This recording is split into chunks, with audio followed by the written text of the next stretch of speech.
Hello and welcome to Starting to Crochet. I have a 5mm crochet hook here, and I have some double knitting weight yarn, and I've chosen the strongest contrast I could to try and make this easy to see. I'll do these demonstrations left-handed and right-handed, but I'm naturally left-handed, so I'll do that first. So in order to start, how do we hold the hook? I like to hold it like a pen.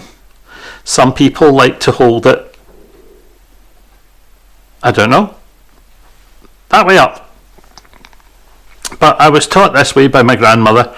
The natural flats that appear on this hook lend themselves to this type of work. So there is a reason why having the hook in this orientation works well for me, and I'll explain that as we go along. In order to start, all we need is a single slip knot in a piece of yarn. So we make our slip knot, and making sure that it slips on the end that attaches to the ball, we put it on our hook. Now you'll notice that the tail I'm catching between the last two fingers in my hand so that I can keep tension pulling down on it, and my other hand I'm arranging to tension the wool between my fingers so that I can have a little strand of yarn going from the hook up to my index finger. This will let the yarn feed through my fingers as I need, and it's a relatively straightforward process then to keep crocheting. The first thing we need to do is to make a chain. Now I don't want this to be pulled as tightly on the hook as I can. I want there to be a small opening at the bottom of the loop that makes it easy for the hook to get through. So in order to make our chain, we need to catch the yarn in the hook. So for me that involves putting it behind and over the yarn, and you'll see that it quite naturally runs into the hook.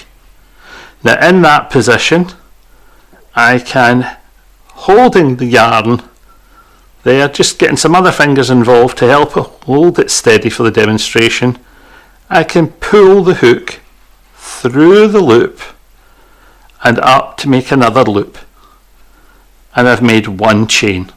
Let's do that again.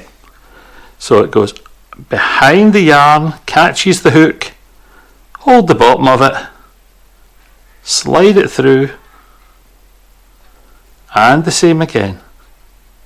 Now I can dip my hand to get the yarn around the hook, or I can just rotate the hook and catch it. And another one, and again, rotate the hook, catch it in the other hand, slide it through. Do it again. Rotate the hook behind the yarn and down, and you'll see that the hook automatically wants to slide in, catch that yarn and pull it right through the loop, and when you lift it you've made another loop. Let's do that again. Behind the yarn, catch it and pull it through. Now once you get used to this, and now that it's started, I can work on that side just rolling it behind the yarn and pulling it through, and I'm just keeping a little bit of tension 3 or 4 stitches below where I'm working, knowing that I can move my fingers up anytime I want and continue to produce a chain that can be any size I want it to be. Now we'll look at our chain in detail because it has 2 sides. Side number 1, as you'll see, is a series of V shapes, and if you spin it and look at the other side, there are a set of bumps appearing from inside loops. So it's nice to know that there's a front and a back side to a chain.